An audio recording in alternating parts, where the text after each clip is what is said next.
we have, guys, just witnessed history. Lionel Messi dominating the game against Algeria, scoring a hat-trick, and with it, he has joined Miroslav Klose, the great German, on 16 World Cup goals, which is a men's World Cup record. So he needs one more to break the record.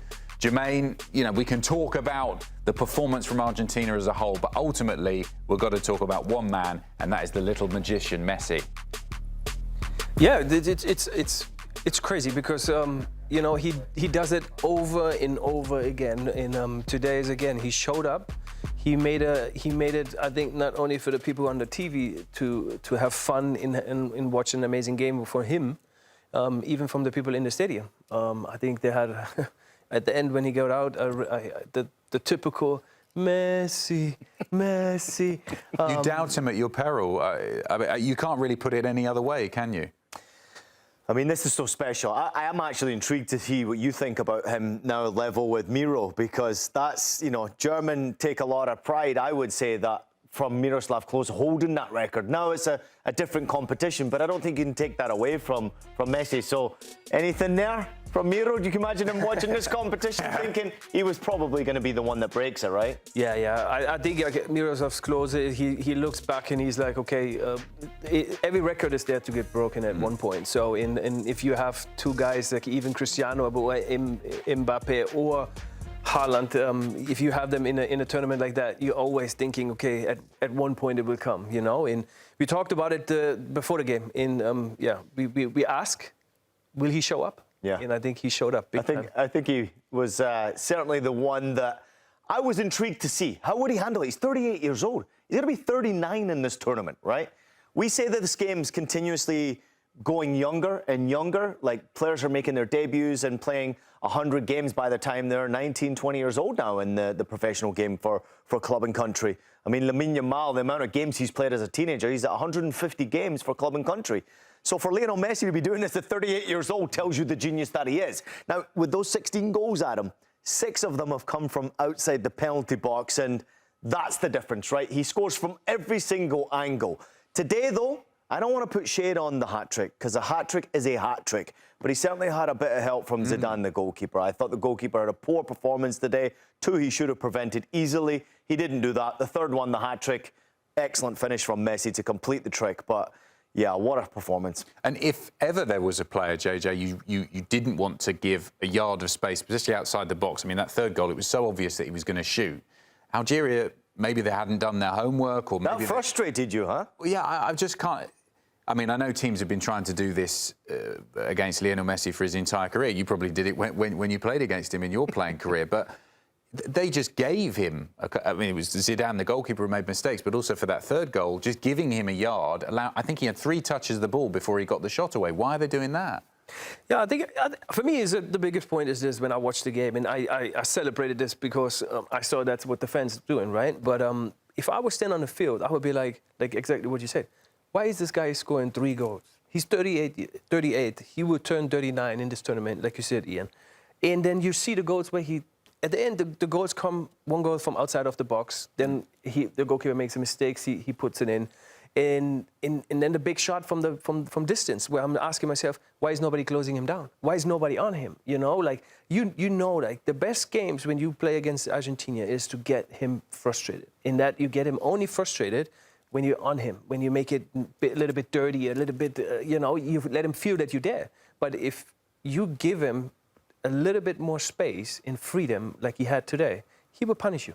Ian, JJ mentioned Mbappe in the first answer. He scored a couple of goals in their game against Senegal today. And actually, that could be an intriguing theme throughout the tournament, because he's not that far behind. I think he's only 2 behind Messi in terms of the battle to be the top World Cup scorer in men's history. So actually, that could be a theme if both teams continue. You know, they both made the final, didn't they, last time at the World Cup? These two battling it out to be the top scorer all time. Well, it's the beauty of the competition now, with the FIFA World Cup being an extended version. There's more games now in the group stage in this World Cup than there was in the entire competition in 2022, which is absolutely crazy to say.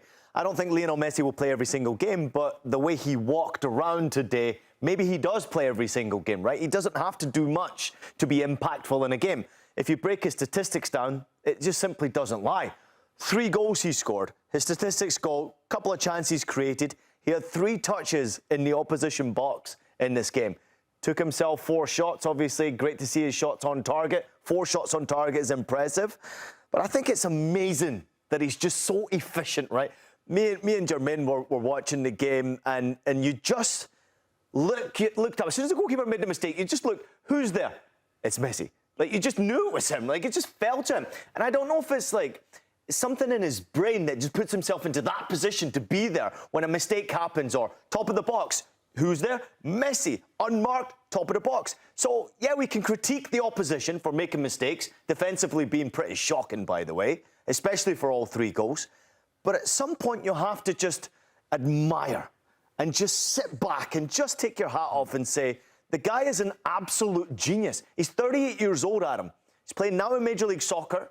And, OK, it's not as competitive as what he's previously had in his career. But to me, I was intrigued to see how he's going to handle a FIFA World Cup, and he might just answered us in 1 game. I remember reading an article, it was a feature about Messi, and they'd interviewed a lot of players who played against him, what they thought about him and his special talent. What's it like to play against him? And I remember one of them, I can't remember which player it was, but described him like a viper in the grass, like a snake in the grass. You look at him there, and he's not moving around. He doesn't necessarily do too much. But if you get too close, bang, he's in there and he scores a goal or he creates a goal, and he's got that magic in him, and he's able to turn a game in an instant. And I think this was a perfect example. Yeah. He was walking around, not doing too much. You watch him and you think, where's the magic going to come? And then in an instant, obviously Algeria maybe helped him a little bit, but when he gets that chance, he's able to strike. Yeah, and I think that's the quality he has, right? That like you said, he sits in the grass and he waits for the moment to give you that bite, right, and hurt you. Exactly. And he does that not only with the national team, that he does that year for year in club level with the national team. So you compared him with Mbappe, right? When you look at Mbappe today too, they played, and when you see him, he's the same way. They're some kind in the game, but not really in the game. But then when they get the moments, or they see a little bit of clinch of, they have 3 shot to goal, they score goals. And you ask yourself, like, how is that even possible? And Messi was the same, like you said, today. There's moments where you look and you say, is he even playing? You know, especially against the ball. But then with the ball, he's like, boop, and it feels like they have a guy more on the field, you know? So it's incredible. You talked about his age, Ian. Yeah. Do you think it's also testament to him that he's been able to develop his game, to have such an impact, even with his advancing years? He's not stuck to the same... He's got the same talent, obviously, but he knows how to use it in a way that suits his age and maybe his speed slightly declining. Well, listen, I think everybody, when you get into your late 30s, I think Jermaine can attest to this as well, you slow down a little bit. But he's managed to motivate himself and to be able to adjust his game, walks a little bit more than he used to. He used to be a little bit more busier on the field, right? He would bob around a little bit, especially when he was younger. He was always sort of on the move. Nowadays, he's very walkative. And I do like that. I think he just makes himself fresh for when the moment arises, that he's ready to go. I think we have to put this into the big picture of everything, right? Football is so beautiful. We were lucky enough to play it. We've been lucky enough to cover the game forever, for a long time. And to see a talent like this, to see a generational talent, we've seen him in person, you've played against him, we've covered him. He is the greatest of all time. I understand there will always be the Pelé comparison, who won 3 World Cup trophies. There will always be Cristiano Ronaldo with all of the goals that Cristiano has won, and obviously club level being so successful. There has always been players through generations that have won and been compared to being the greatest of all time. Previous to that, in an Argentinian jersey, it was Diego Maradona, and many people talked about Maradona as he was godlike. I think we have to really all start to sit back and say that this guy is the greatest player we have ever seen. And how lucky are we to be able to watch him perform in our lifetime, in his prime. Today was his first hat-trick at a FIFA World Cup. He's 38. The other thing, Ian, I love is the smile on his face. He's still got that. He knows that kid in the 90s growing up in Rosario in Argentina with the smile on his face. We still saw that on the pitch in Kansas City. It was absolutely wonderful. Thanks to our friends at SofaScore. The ratings for the Argentina players against Algeria, the first time, well, certainly the first time I've ever seen this in these ratings. Lionel Messi, a perfect 10. out of 10 for him for his performance, scoring a hat-trick, of course, joining Miroslav Klose on 16 career goals at World Cups in a 3-0 victory over Algeria. Ian, we've spoken a lot about magical Messi in the first part of the show, but where does this now put the expectation for Argentina, the defending champions? Obviously, they're one of the favourites. I'm not sure everyone picking them as quite their favourites to win it. Has that changed after what you've just seen against Algeria? No, I don't think it's changed. I think this was always going to be a difficult game for them. They've got Austria coming up next before they face Jordan. Relatively easier group. You would expect them to qualify top of the group regardless. Even if they'd have lost this game, I still probably would have said they'd gone on and win the next 2 games. I think Argentina have a tendency, as Nico just pointed out, of starting slow and then finishing strong. I'm intrigued. There's obviously an outstanding performance. SofaScore providing the 10 there for Lionel Messi is ridiculous. I can't even remember the last time I saw a 10 on SofaScore. And I guess when you score a hat-trick in a World Cup, that deserves it. But now, OK, where's the pieces, right? Argentina wasn't a complete performance from them. You know, there were pieces that actually struggled in that game. I do think that Thiago Almada really struggled to get involved in the game. He wasn't impactful enough. I think in midfield, McAllister needs to do a bit better of getting involved in this game. There were pieces defensively when they conceded the first goal. I mean, let's not forget, they did concede the first goal, only for it to be ruled out for offside. So there is room for improvement from this Argentina side. And of course, we'll always talk about Lionel Messi when he scores a hat-trick, and especially when you score a hat-trick in a World Cup, you should be the headline maker. But I do think that Argentina need to continue to try and improve. There are weaknesses in this Argentinian squad that I think many nations out there, especially the nations that they will face in the knockout stages, will look at that game and think there's a possibility we can beat that team. The problem is, how do you stop the little genius when he does get on the ball? JJ, how do you think Scaloni, will have looked at that game, look back on the game, the wonderful performance, of course, from Messi, but what's he going to learn for the next one against Austria?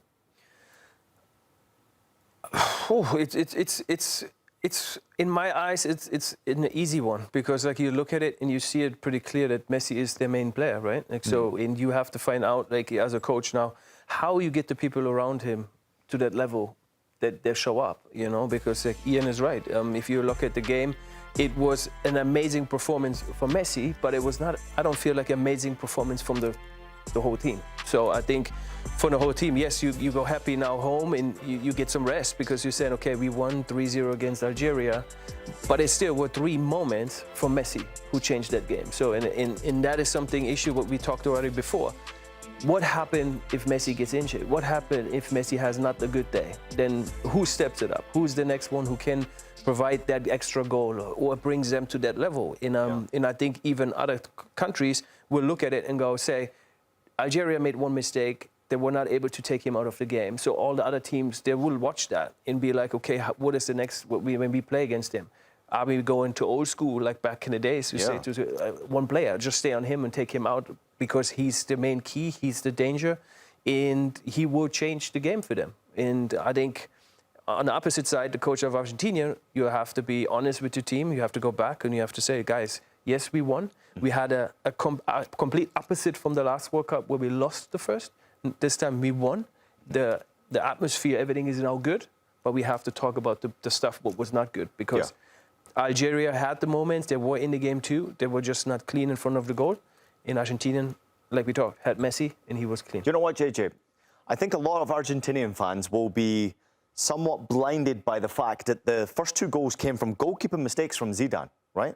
First one he should have saved. He got a hand to it. He got 2 hands to the ball. How on earth he didn't stop it, I don't know. Second one is right at him. His goalkeeping position, I don't know what he was trying to do. I can't remember the last time I've seen a goalkeeper take that type of a position when you're trying to block the ball. Well, he didn't push it out to one side or the other. He just pushed it straight back to him. And then he made a clear mistake. So that's 2 mistakes and you're 2-0 down to Argentina. Messi scored 2 of them. I absolutely take nothing away from the third goal. It was an excellent finish, except for the fact that they left him top of the box completely unmarked. So there were many errors that came into this game from the Algerian side where I continue to go back to it. Listen, I'm far from an Argentinian fan. I'm not. But I do think that Argentina are not the same team from 2022. This is a different group of players, and they have to do a lot of work to get better. Because what I saw tonight from Argentina won't be good enough to win a World Cup. You need Lionel Messi to score goals, but JJ has pointed out there, if you stop Messi or find a way to stop Messi, maybe let some people know, because a lot of people have struggled. But I do think that if you do stop Messi, this Argentina squad can struggle.